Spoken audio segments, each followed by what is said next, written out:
الرحيم যে বয়সে খেলাধুলার দুষ্টুমিতে ছেলেদের সময় কাটে সে বয়সে মহান আল্লাহ তাআলার প্রদত্ত ৩০ পারা পবিত্র কুরআন নির্ভুলভাবে মুখস্থ করেছে কিশোর আল হামিম জুবায়ের, তাও মাত্র ১৪ মাসে।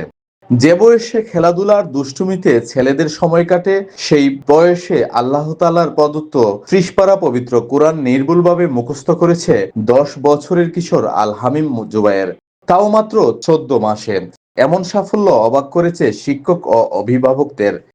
হাফেজ আল হামিম জুবায়ের তার অনুভূতি প্রকাশ করতে গিয়ে জানায়, ১৪ মাসে পুরো কোরআন মুখস্থ করতে পেরে সে নিজেও খুশি। তার বাবাও আনন্দ চিত্তে জানান, আমার ছেলে আল হামিম জুবায়েরের দাদির অনেক আশা ছিল হাফেজ হওয়ার, সেই স্বপ্ন পূরণ করেছে আমার ছেলে। আলহামদুলিল্লাহ, অনেক ভালো লাগে আমার হাফিজ, অনেক কষ্ট করে আমি হাফিজ হয়েছি, এখন অনেক ভালো লাগে আমার হাফিজ হয়ে। মাদ্রাসার শিক্ষক যারা আছেন সবাইকে ধন্যবাদ আমার ছেলের পড়ানোর জন্য, এত সুন্দর করে পড়ানোর জন্য সকলকেই ধন্যবাদ। আল হামিম জুবায়ের মৌলভীবাজার জেলার জুড়ি উপজেলার গোয়ালবাড়ি ইউনিয়নের দহপাড়া অবস্থিত হাজী আসাদুর আলী লায়লা বেগম হিফজুল কোরআন মাদ্রাসার হিফজ বিভাগের শিক্ষার্থী। তিনি ময়মনসিংহ জেলার নান্দাইল উপজেলার দিনমজুর জুয়েল আহমদের ছেলে। জানা যায়, আল হামিম ২০২৩ সালের ৯ সেপ্টেম্বর শুরু করেন কোরআন হাফিজি কোর্স। এরপর থেকে মাত্র ১৪ মাসে পুরো কোরআন মুখস্থ করে ফেলেন তিনি।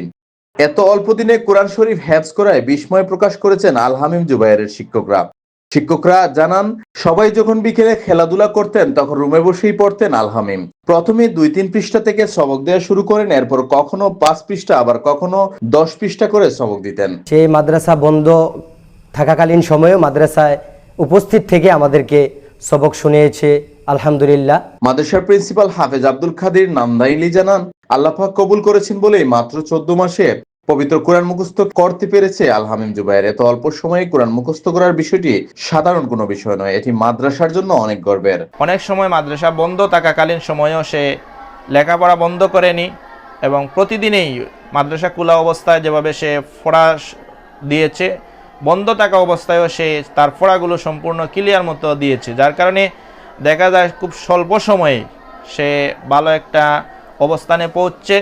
এমনকি গত কয়েকদিন আগেও সে কয়েকটি প্রতিযোগিতায় অংশগ্রহণ করেও সে ভালো একটা স্থান অর্জন করে।